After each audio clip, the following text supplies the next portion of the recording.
Berbagi kebahagiaan.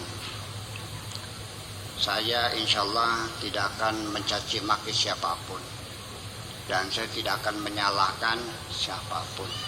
Kalau ada orang berbuat baik, saya yang paling pertama menyampaikan penghargaan. Tetapi kalau ada orang berbuat yang tidak baik atau buruk, saya seringkali pura-pura tidak tahu. Dan kenapa saya harus berbagi kebahagiaan? Karena saya mendapatkan kebahagiaan yang luar biasa. Itu bukan saya mendapatkan istri yang cantik kok, bukan mendapatkan rumah yang mewah, bukan mendapatkan mobil yang mahal, tetapi ketika saya bisa membahagiakan orang lain, itulah kebahagiaan yang luar biasa. Itulah makanya, namun demikian, ini beberapa tahun terakhir, kurang lebih 5 tahun terakhir inilah, ini saya merasakan banyak teman-teman saya sibuk ngapling-ngapling sorga, mengkapling-kapling sorga. Pertanyaannya, orang itu bisa masuk surga enggak? Kalau yang ini nanti sisa kubur enggak? Yang ini mestinya harus neraka. Ini dari mana aturannya kita mengkapling surga? Di dunia saja nggak punya kapling kok, apalagi kapling di surga. Nah itulah makanya daripada kita mikir kapling di akhirat nanti, ya sudahlah sekarang kita belajar bagaimana membangun kebahagiaan ini. Sebab biasanya ya kita ingin tahu bagaimana masa depan bangsa Indonesia. Lihatlah pemuda hari ini, apakah orang itu akhiratnya selamat? Lihatlah di dunia ini. Di dunia aja susah, bagaimana masuk surga? Betul nggak? Ibu-ibu sekalian, kita hidup ini sangat tidak nyaman sebetulnya. Ya, di rumah saja kita merasakan anak-anak sekarang sudah pada ngelawan kok. Istri main chatting-chattingan dengan lelaki lain.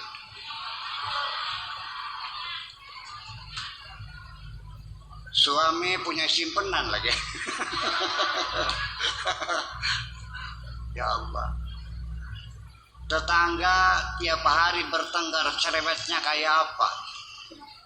Hanya gara-gara talang yang airnya nyemprot ke sana menjadi masalah. Hanya masalah got saja jadi bertengkar. Di kantor kita sedang enak-enaknya kerja, dimutasi ke tempat yang gak enak.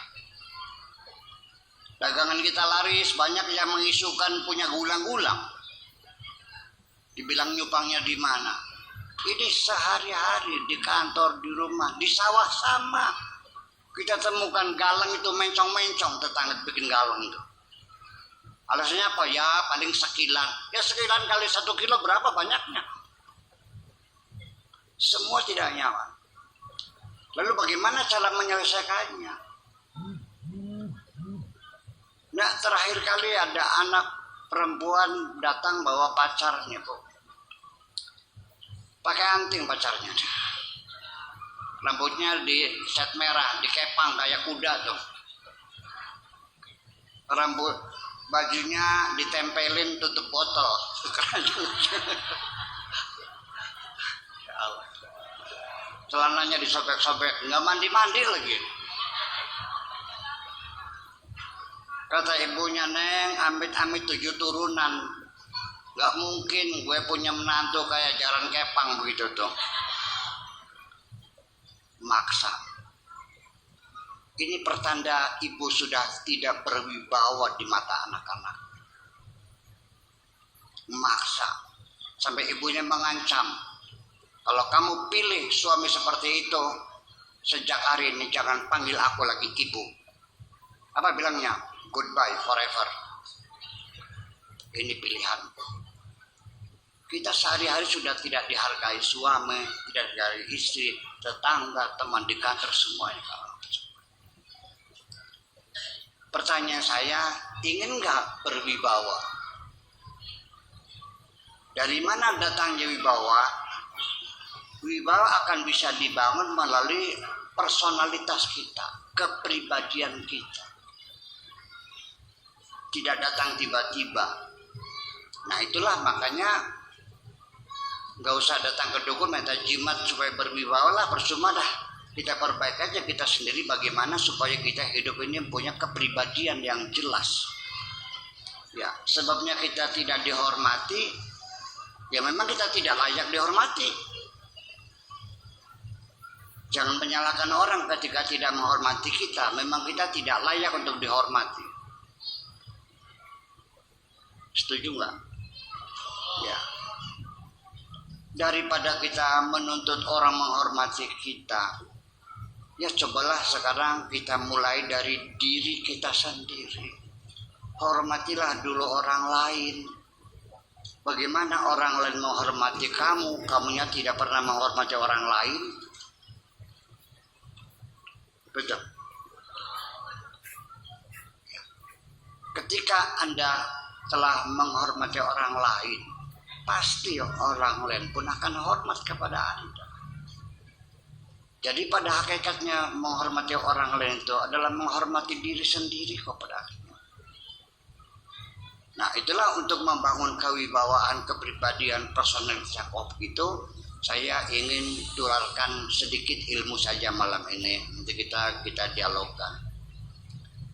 Ketika Anda ingin mendapatkan punya kepribadian yang kokoh, berwibawa, terhormat, satu, hidupmu harus punya aturan, harus punya undang-undang. Hidupmu antakuna laka qawaidul hayat, harus punya undang-undang kehidupan, ada aturannya. Hidup ini harus punya platform, harus punya visi dan misi, punya tujuan, punya program, punya gagasan, punya cita-cita. Itu hidup. Tanpa itu semua, hidup kita tidak lebih seperti anak katak yang ngintil ngikutin traktor yang membajak sawah itu. Betul nggak? Bajaknya ke barat, dia ikut ke barat. Bajaknya muter, dia ikut muter. Anak katak tuh apa namanya tuh? Cebong. Sama cebong dong. Ya anak katak lah. Kalau sana bilangnya pedet namanya itu. Jadi bukan hanya pribadi, organisasi, lembaga, apapun jelas dong. Ada ADART-nya, ada aturannya, iya kan? Sekarang saya dari Indramayu ke sini, ngikuti arus jalan enggak? Ada aturannya, ada lampu merahnya, ada lampu hijaunya, ada fairboardnya, ada dilarang parkirnya, ada dilarang stopnya dan sebagainya. Itu semuanya harus ada aturan. Hidup ini harus ada aturan.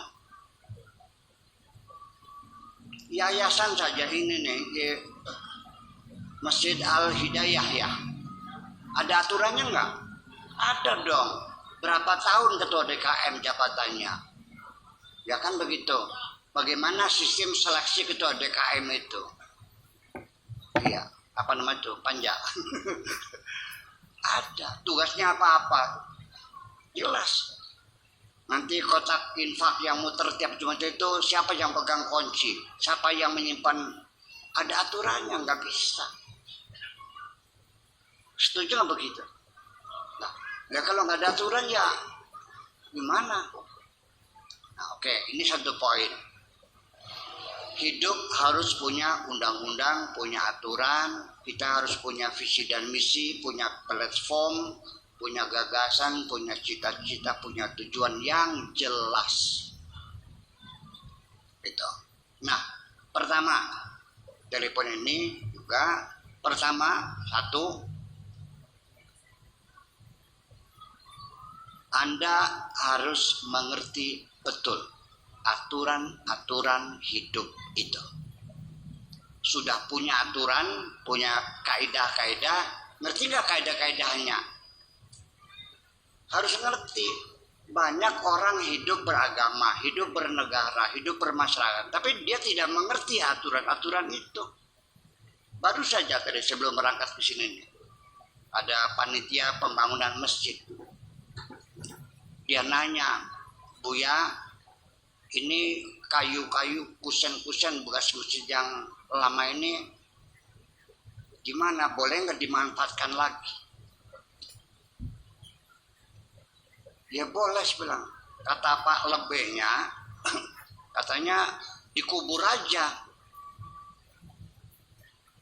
Artinya tidak boleh dijual, tidak boleh dipakai untuk apapun. Karena di kitabnya itu bunyinya bahwa wakaf itu tidak boleh diperjualbelikan. Saya bilang, ilmu dari mana? Ya, sisa-sisa bangunan masjid, kusen kayu masih bagus-bagus. Gendeng dikubur. Ini ilmu dari mana gendeng dikubur nih? Nah itu kan berarti dia ingin mentaati peraturan tapi tidak tahu aturannya, tidak mengerti. Tidak sedikit banyak orang yang ingin menjalankan sholat tapi tidak mengerti aturan sholatnya.